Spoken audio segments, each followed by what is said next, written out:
Well, hello there. Thanks for joining me today. I'm going to talk today about polio and measles. I've joked in the past about FDR in that wheelchair. Well, keep in mind, of course, I'm not really joking about handicapped people. These people are psychopaths and deceivers. So is he really rocking that wheelchair for serious? Or is he just too lazy to walk? Let's take a look. Before we get started, it's always a complicated time when we try to advise others about, well, should they take a vaccine or whatever, because most times it's unsolicited, right? And one thing that I've always lived by, and I don't always manage it well, granted, is we can't convince and antagonize at the same time because we all have views that we arrived in with time. Others also need to breathe. In the end, it's their decision whether we like it or not. If you want to destroy your relationships, then of course, start telling everyone else what to do with their bodies. Shout it from the rooftops. Send them endless emails telling them how wrong they are. But maybe we are the ones doing it wrong ourselves. Our approach appears to be a bit bulky and controlling. Patience and kindness might be stronger tools to have in our toolkit. I have never said once, do not take a vaccine. I've just tried to show you why it may not be a good idea. But at the end of the day, I am just one person online. And I have no right to order you around this way. It doesn't work that way. It's like when someone we care about ditches an abusive partner, the last thing we should say is, great, he was a loser, or it's all about time. Because remember, they spent time with that person, okay? So if our knee-jerk reaction is to pile onto them, well, it's probably not going to work. The best thing to do is always just to listen. The number one thing that all of these victims, and I mean all of these victims, is saying they were all lacking that one person to hear what they had to say. Be that one person. Be that one person. That's a simple solution, right? And if you know how to have good listening skills, people will tell you more and more. I hear stories all the time. People used to ask me, how do you hear all these stories from people? Well, I don't know. People like to tell me their stories because I listen to them.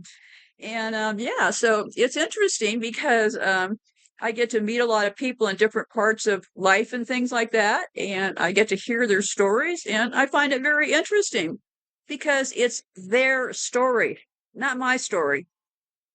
Because we didn't also know all of this all along. We gathered around, we heard about things, and people closest to us likely weren't part of all of this.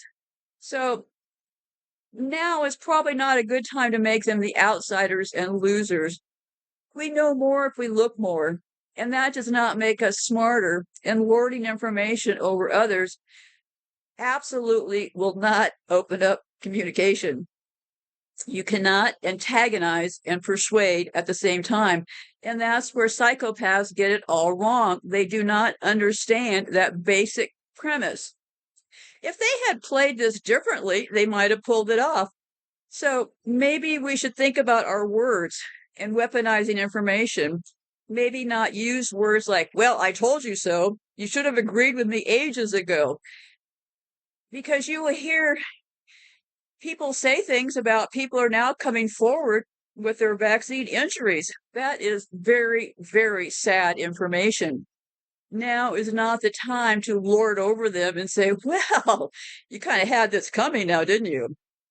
So you will also hear people talk about, you'll say, oh, you anti-vax people, you must like crippled children because you all think polio is a good thing, or you would not be wanting them to have those vaccines. They were actually shut down the war in Gaza for a polio vaccine. I'm here to tell you it is dangerous. Now, whether you decide to take it on your own is a different subject. But before I get started, I mentioned that I tend to look for where these people come from. Luigi, Luigi, the guy, Luigi Mangione, comes from a prominent family in Baltimore. Wow, who else lives in Baltimore? Well, Nancy Pelosi, and that mafia-run organization there in Baltimore is Nancy Pelosi's hometown. and he belongs to a prominent Maryland family known for their real estate and philanthropy. He went to an all-boys private school in Baltimore. So I would say, and I also always look up where they live, and actually, this family, compared to where the Pelosi's lived in Baltimore, quite a short distance. I find it very hard to believe that they never met each other. But hey, that's how it works, right? They all know each other. And just yesterday, Martha Moxley's mother, if you ever thought that was a fake case, well, it was. Martha Moxley was that fake Kennedy case. Not going to go there today, but her mother just died at 92. And yeah, she's in her picture holding her hand in a perfect six. They all have a tell. Do not forget this part. They are very, very proud of who they are. So before I get started, I had a few shows removed by YouTube. Let me get to that in a second. I updated my timeline. I found a new source for information, and I have tons and tons and tons of information, and the link will be down below. I had information before from a person named that Israel Zeus person, and this is not the same information. This is different information. Do I know they're the same person? No, I don't know that they're the same person or not, because first of all, I wouldn't ask them, but no, I can tell by the writing that it's a different group of people. But anyway, so I have that posted below, and I got quite a bit of it updated on my website, so you might want to take a look. Basically, everything I've been saying is right there with a lot more details. So what I found interesting about the shows that YouTube decided to pull was this, is that, I had uploaded about 50 or 60 shows over there. And during that month, before I said anything on my podcast, and when I mentioned that I'd been on YouTube uploading shows on a podcast, well, the next day they started giving me strikes. So this was done by a person, okay? Those strikes I got were done by hand, okay? There's a difference between when the bots get you and somebody goes in by hand. So first they removed and gave me a couple of community guideline things, and then they started with the strikes. So now I have 2 strikes on YouTube. 3 strikes and you're out. So what did they want removed? Well, the show that I did about why the black left eyes on celebrities, that Black Eye Club, they removed that. I have that show about transgenderism and the hormones, remove that. I had that show about them spreading feces all over hotel rooms and stuff, and how the hotel industry is complicit in the sex trade industry and child trafficking business by their omission of certain laws about hotels. So that one got yanked. And also, they must not be proud of the fact that they chased down children in the woods, because they also yanked the show about Hansel and Gretel, about them chasing down children in the woods. So, yeah, looks like they're kind of worried about those 4 things. It must have been hard to choose. They kind of lost track of what I was up to, it seems. Okay, let's talk FDR. Was he really in a wheelchair? Excuse me. Was he really in a wheelchair? Well, hold on a second. I got a cat in the area. This could get catchy. I might have to put it on hold real quick, but let me keep going here. So was FDR really in a wheelchair? Well, maybe. I see him in pictures in a wheelchair. But polio is a fake illness. So how exactly did he get polio if polio wasn't really a disease, right? So so I thought, well, polio wasn't a disease because they've been making up all these diseases. Then, of course, FDR couldn't have had polio, right? So, but let me walk you through. Oh. Okay. I'm going to put this on hold for a second. She's making me a little bit jittery howling next to me. Hold on. Okay, so where was I? Let me see here. Okay, so let me go through what I understand about the polio and the polio vaccine. The polio vaccine received FDA approval and licensure after 2 hours of review. the fastest approved drug in the FDA's history. And I'll read you a piece about what they say about vaccines, because we're going to be talking about measles and also polio. Outbreaks and epidemics of measles, whooping cough, and polymyelitis diseases, that's polio, in unvaccinated and fully vaccinated populations. The Amish are a religious community living across the USA that claims religious exemption to vaccination. Thus, the vast majority are not vaccinated. They had not reported a single case of measles between 1970 and 1987, 17 years. At the same time, non-Amish, highly vaccinated communities still reported 2 to 3 year epidemics. Despite this obvious vaccination failure, pro-vaccinators claim success with the measles vaccine. In 1982, just when U.S. Secretary of State Joseph Califano Jr. planned to announce eradication of measles, a well-vaccinated Amish population started reporting huge outbreaks. So it was a well-vaccinated, non-Amish population, and they were having huge outbreaks. The unvaccinated Amish did not have large epidemics of measles until much later, starting in 1987. Outbreaks in the fully vaccinated American children continued with increasing frequency and severity. Without disclosing the vaccination status of children in measles epidemics, claiming victory over measles is just empty jabbering. Moreover, vaccinated children started developing an especially vicious form of atypical measles. They described the occurrence of atypical measles in children given formaldehyde treatment, aluminum precipitated measles vaccine, also referred to as a killed measles.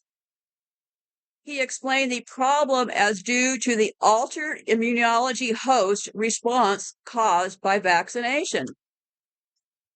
Later on, when live attenuated measles vaccines were introduced, the recipients started developing atypical measles from it as well.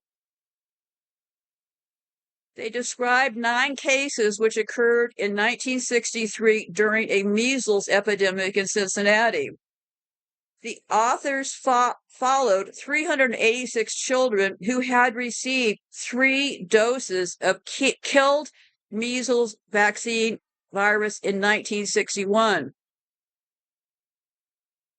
Of these 386 children, 125 had been exposed to measles and 54 developed it. The authors concluded this: it is obvious that 3 injections of killed vaccine had not protected a large percentage of children against measles when exposed within a period of 2.5 years after immunization. Because we're really talking about 2 vaccines here, one that is a live virus and the other is kill, excuse me. Okay,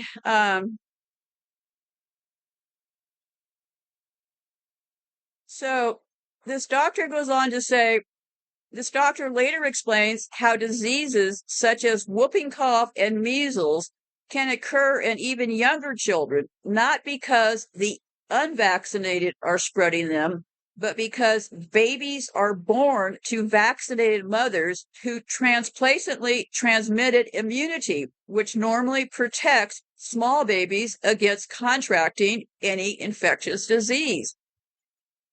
She continues by adding that breastfed babies of vaccinated mothers are 3 times more likely to catch measles than babies breastfed by naturally immune mothers. Children of mothers vaccinated against measles and possibly rubella have lower concentrations of maternal antibodies and lose protection by maternal antibodies at an earlier age than children of mothers in communities that oppose vaccination. This increases the risk of disease transmission in highly vaccinated populations. So, who was behind all this stuff with these polio things? Well, it was the March of Dimes, a huge campaign. At March of Dimes, we are working to end premature birth and birth defects by advancing policies and programs to ensure all babies have the best start in life. At the March of Dimes, we are also working to strengthen women's health before, during, and after pregnancy through research, education, advocacy, and community services. Specifically, we work to reduce premature birth, birth defects, and infant mortality. This is just amazing stuff, isn't it? All these things they're saying they're going to do. Too bad they didn't do any of them, right? So they make a lot of claims, right? And they do things to get us to do them like them. Like, for example, we're in this monkey see, monkey do thing. Angelina Jolie supposedly had her breasts removed from fear of future cancer. So, yeah, I don't think these March of Dime people are up to any good, but let me keep reading here. The polio vaccine is often referred to by those who believe in vaccines as the ultimate example of a vaccine that irradiated a terrible disease that is no longer with us. The science and history of this vaccine tell a vastly different story. There has been more than one type of polio vaccine through its history, due to the fact that earlier versions were found to be ineffective and harmful. The occurrence of polio was trending downward prior to the introduction of polio vaccines. The reported effectiveness accredited to polio vaccines can actually be easily accounted for by data manipulation and not actual decreases of occurrence. The history of the polio vaccine is a history of contaminations of the vaccines responsible for the injury and deaths of countless people. The New York Times published a story about new strains of the polio vaccine being developed. Here is what they wrote concerning the current strain of the polio vaccine. They have two versions. They're giving out the cheap version that is actually now giving children polio in third world countries. Isn't that nice, right? So the Sabin vaccine has drawbacks. However, it contains a still live virus that was mutated long ago, so that it is usually too weak to produce disease. In rare cases, it can mutate back into a dangerous form that paralyzes or kills. And the vaccine, that's a Sabin, S-A-B-I-N vaccine, is risky in children with immune system problems. For those reasons, the World Health, who are you going to call, plans to eventually phase it out. I found an article, The Sordid History of Poliomyelitis Vaccination. When the Salk, the other vaccine is called the Salk, S-A-L-K. When the Salk injectable formaldehyde-killed polio vaccine was tested on some 1.8 million American children in 1954 and 55, cases of paralysis in the vaccinated and some of their contacts started occurring within days. So there was some formaldehyde put in this Salk injection. So people started getting paralyzed. The Qatar laboratories were accused of distributing vaccines containing live polio virus. Disasters with the Salk vaccines causing vaccine-associated paralytic polymyelitis seem to have been one of the main motivations behind development of an oral, live attenuated Sabin vaccine, which was believed to simulate the natural infection. However, the cases continued occurring with the Sabin vaccine. This person went on to say, I spent many hours locating and reading the older and more recent articles addressing the effectiveness or otherwise of combining the IPV and the OPV vaccines. I established that the results are not straightforward. Abraham reported that shedding of virulent poliovirus during immunization with oral vaccines. I don't know. I got lost there for a second. Anyway, so yeah, what they're saying is in recent years, great alarm has been generated by outbreaks of this paralytic polio or polio in vaccinated populations. Epidemics were observed in Finland in 1984, Senegal and Brazil in 1986, and Israel and Oman in 1988, all countries in which vaccination is widely deployed. 4 epidemics were reported between 1991 and 1992. The first in 1991 was in Bulgaria, which uses oral vaccination. 43 subjects developed paralytic type polio. 88% of them belonged to a normal community and had not completed or even started a vaccination schedule. The second epidemic occurred in the Netherlands, where inactive polio vaccine is used and involved 68 patients.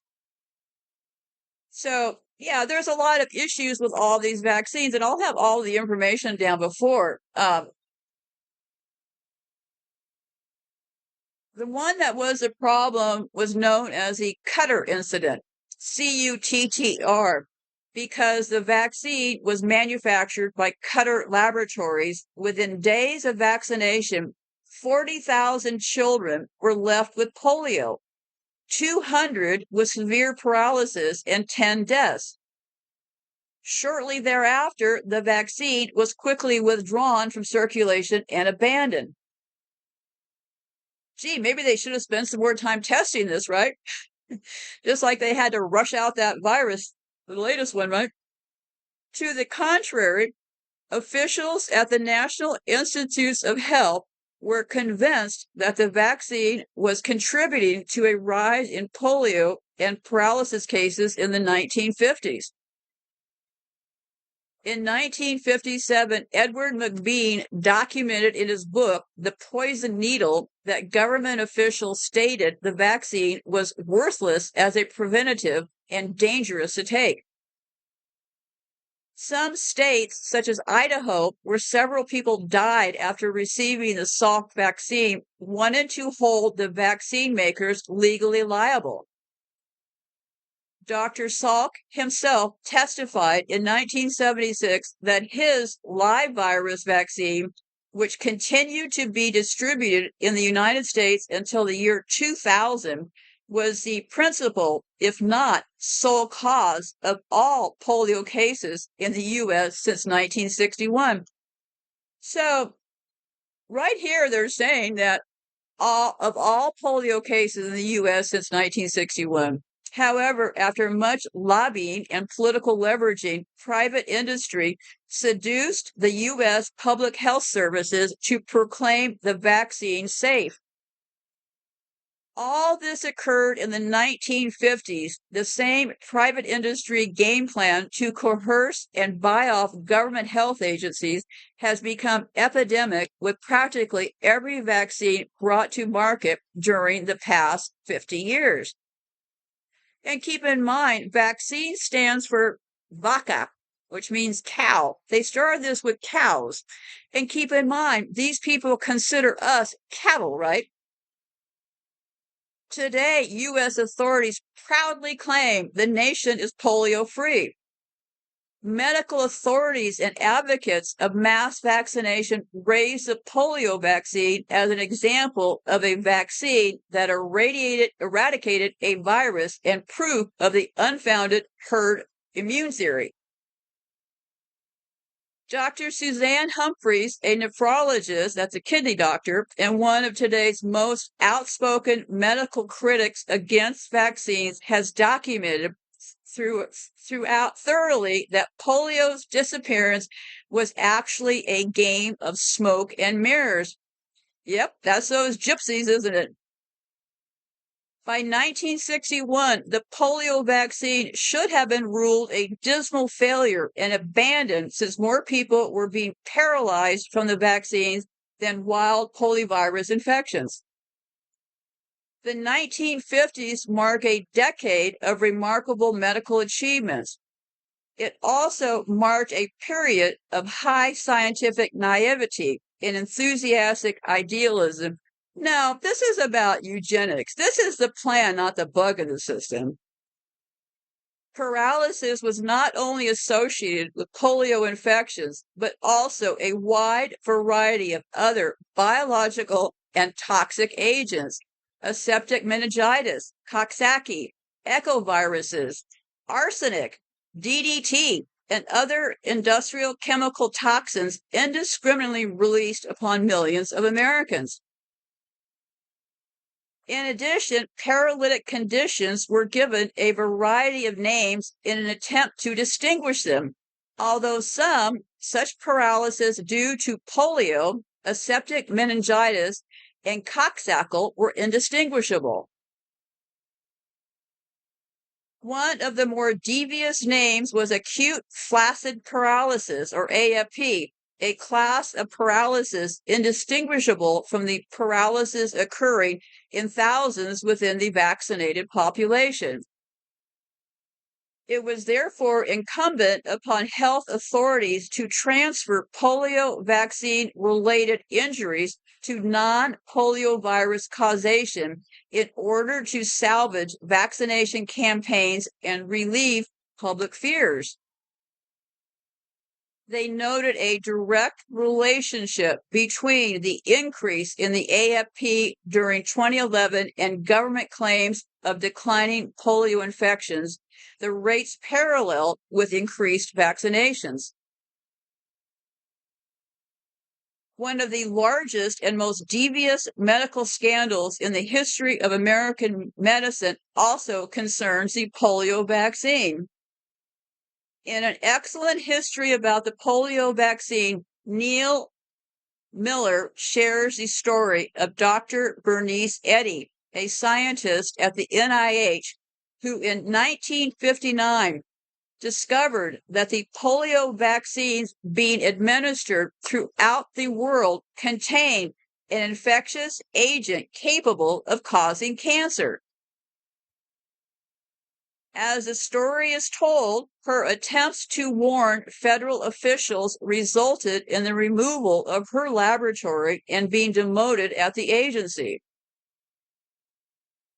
It was only later that one of the nation's most famous vaccine developers, Maurice Hilleman at Merck, identified the agent as a cancer-causing monkey virus called SV40, common in almost all rhesus monkeys being used to culture the polio virus for the vaccine.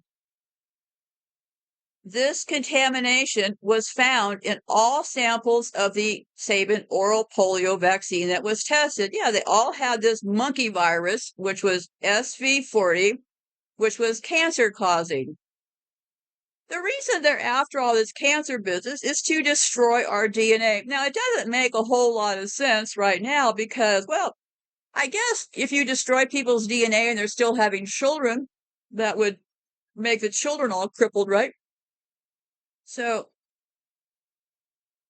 anyway, so So the containment was found in all of the polio vaccines. The virus was also found in Salk's killed polio injectable vaccine as well.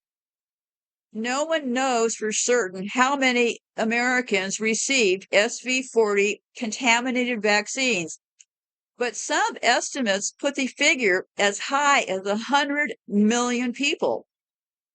That was greater than half the U.S. population in 1963 when the vaccine was removed from the market. Many Americans today, and even more around the world, continue to be threatened and suffer from the legacy of this lethal vaccine. Among some of the more alarming discoveries since the discovery of SV40 in Salk's and Sabin's vaccines and its carcinogenic footprint in millions of Americans today are this. Loyola University Medical Center identified SV40 in 38% of bone cancer cases. That's pretty crazy, right? So what's happening is you get this vaccine maybe as a kid or something, right? Then later on, the cancer starts showing up. So they found the same thing, the SV40, in 38% of people who had bone cancer cases. 58% of people with mesothelioma cases, a life-threatening lung cancer, also had SV40 present. A later analysis of a large national cancer database found mesotheliomas were 178% higher among those who received the polio vaccine. So they found mesotheliomas 178% higher among those who received the vaccine. Boy, I'm starting to see a pattern here. I didn't have to go to science school to figure all this stuff out. It seems muy dangerous to me, but we all have to make our own decisions. A study published in Cancer Research found SV40 in 23% of blood samples taken and 45% of semen samples studied, thereby confirming that the monkey virus can be sexually transmitted. This thing called osteocomas are 10 times higher in states where the polio vaccination contaminated with SV40 was most used, particularly throughout the northern states. Two 1988 studies published in the New England Journal of Medicine discovered that SV40 can be passed on to infants whose mother received the SV40 tainted vaccines. Those children later had a 13 times greater rate of brain tumors compared to children whose mother did not receive the polio vaccines. This would also explain why these children's tumors contain the SV40 virus present, even though the children themselves did not receive the vaccine. There is a large body of scientific literature detailing the catastrophic consequences of SV40 virus infection. As of 2001, Neil Miller counted 62 peer-reviewed studies confirming the presence of SV40 in a variety of human tissues and different carcinomas. Although the killed polio vaccine administered, so they give the people in third world countries what's the killed vaccine, and that's the reason because it doesn't need refrigeration, all of that. So they say, although the killed polio vaccine administered in developing countries no longer contains the SV40 virus, the oral vaccine continues to be the vaccine of choice in poor developing countries because it is cost effective to manufacture. Safety is clearly not a priority of the drug companies, health agencies, and bureaucratic agencies that push the vaccination on impoverished children. After almost 60 years of silence and a federally sanctioned cover-up, The CDC finally admitted several years ago that the Salk and Sabin vaccines indeed were contaminated with the carcinogenic SV40 monkey virus. Yeah, they're always talking about these. They were talking about monkey viruses, weren't they? Like when this thing all got going, they were showing people, they were claiming they had monkey viruses. What I found odd at that time, I'm just trying to remember. Yeah, when they were talking about monkey viruses was when this whole thing got started. And they were showing people that supposedly have the monkeypox things on their hands. What I found interesting during that time was that those people claiming to have monkeypox all suspiciously were located in Atlanta, where the CDC is located. So, do they really have monkeypox? I don't know. Let's talk about the March of Dimes.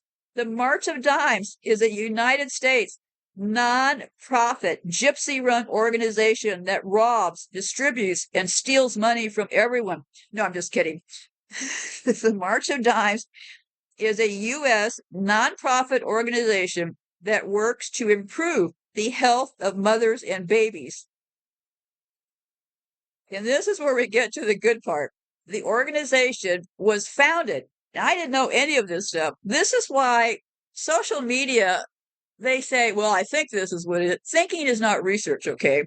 Because for years, I thought that the March of Dimes was kind of fishy, but I never knew that it was actually founded by FDR in 1938 as a national foundation for infantile paralysis to combat polio.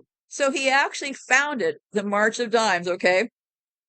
The name March of Dimes was coined by Eddie Cantor after funding Jonas Salk's polio vaccine. The organization expanded its focus to prevent the birth defects and after funding Jonas Salk's polio vaccine, the organization, which is March of Dimes, expanded its focus to the prevention of birth defects and infant mortality. And years ago, I did a bunch of shows about the U.S. has higher infant mortality and higher levels of women that die in childbirth than just about any country in the entire world. I mean, we rival all of the people in Africa when it comes to death in the hospital of the mothers and the children.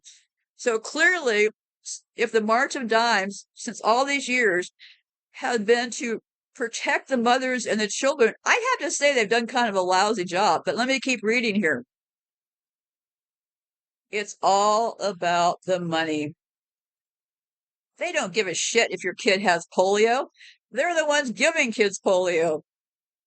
The 1945, the annual March of Dimes campaign raised $18.9 million in 1945. I don't know how much that money is today, but 1945, they raised $18.9 million.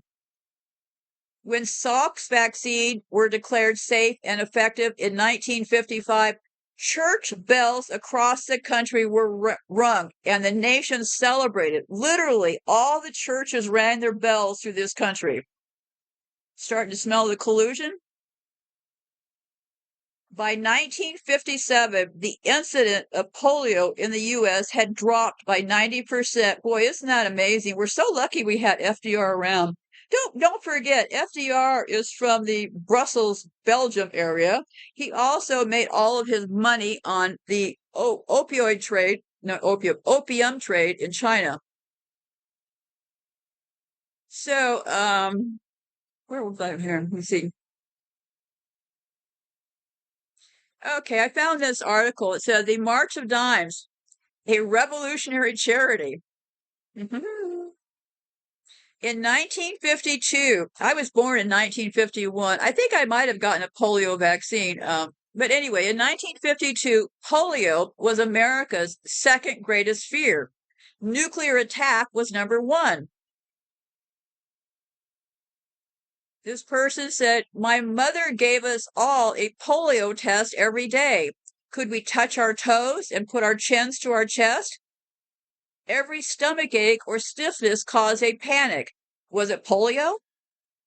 I remember the awful photos of children on crutches, in wheelchairs, and iron lungs. And coming back to school in September to see the empty desk where the children hadn't returned. The worst polio outbreak in America was in 1952. There were 57,000 recorded cases. 21,000 people became paralyzed. 3,000 people died. And the March of Dimes is born. FDR helped create the March of Dimes to help fight polio. Its job was to raise money, ching, ching, ching, ching, ching, to help people. No, evil has to come packaged as help. They want your money. They don't want to help you. So what happened was its job was to raise money to help people with polio and to fund research for a cure. It changed the fight against polio and how nonprofits work. So the March of Dimes was a real trailblazer in gathering up that money. They asked for smaller donations. Most charities at the time focused on asking wealthy people to donate big sums of money. March of Dimes asked a lot of people to donate a little. It was during the Great Depression and times were tight, but everyone could donate a dime to help a child recover from polio. In one of the first advertising campaigns, they asked everyone to donate a dime and send it to the White House. In just 1 month, people sent 2,680,000 dimes to the White House. White House manager Ira Smith explains what those days were like. The roof fell in on me. We kept getting in incredible numbers, and the government of the United States darn near stopped functioning because we couldn't clear away enough dimes. It was 4 months before we cleared up the debris. The March of Dimes was the most revolutionary philanthropic effort in the United States history. And they did it. They were the first to use poster children. They were the first to use celebrities, including Marilyn Monroe and Elvis Presley. By 1945, March of Dimes had raised $19 million. Apart from the Red Cross, no charity had raised more money. Thanks to the funding from the March of Dimes, on April the 12th, 1955, the Salk vaccine was declared safe and effective. This moment has been called one of the greatest celebrations in modern American history.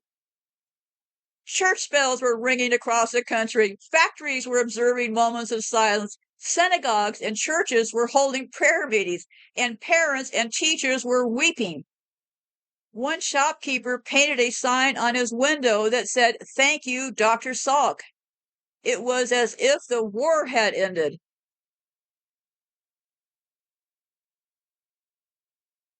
And of course, that vaccine and the Sabin vaccine, which March of Dimes also funded, was used to tackle polio around the world. And pay attention to this. Today, polio is close to becoming just the second disease to be eradicated. And they're finding it. Polio still exists in Afghanistan and Pakistan. And they say, and a big part of that, we can thank the March of Dimes. Well, I'm not thanking them for sure, but hey, here's the lessons they learn. Small things add up. Sometimes we need a lot of people to do a little, 1 dime. That's all people were asked to donate, but it added up. So that was exactly how the March of Dimes got started by FDR. So was he really paralyzed? Well, I don't know. It sounds like a fake disease to me, but of course, you can decide for yourself. But he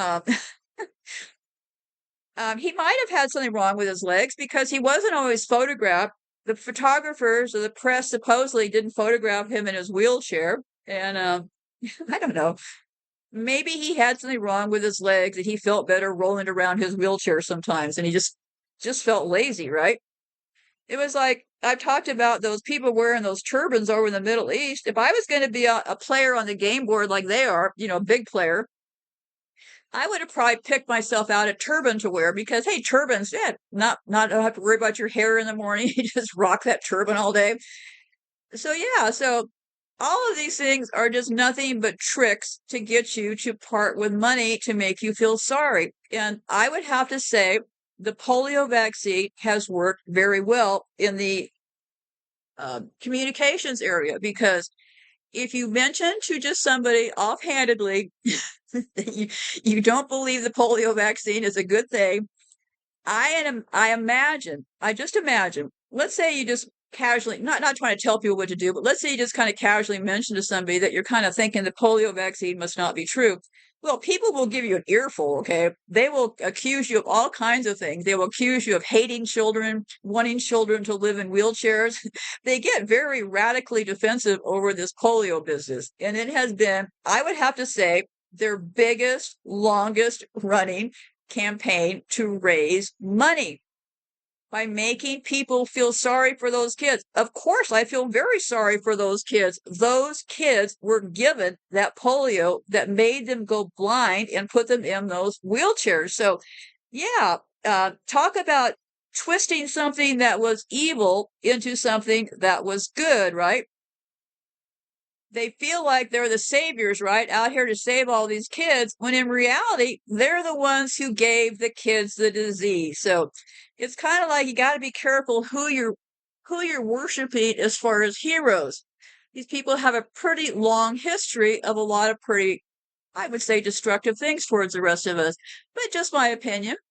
So I'm going to close off this show. I don't know if he was really should have been in that wheelchair or not. I think it was pretty convenient because really, when things started going bad for FDR, it really provides a good cover, right? Who's going to go up and yell at a guy in a wheelchair, right? It's kind of like it builds in a sympathy factor right from the beginning. I mean, you would look like a really petty person for going up to FDR and spouting off about, hey, you don't really need to be in that wheelchair, do you? So it sets us into a different kind of communication because it diminishes what we're able to say because they're presenting some lie. But if we challenge the lie, then we're the ones who look cruel and heartless, right? So anyway, be safe out there and goodbye for now. I'll talk to you later.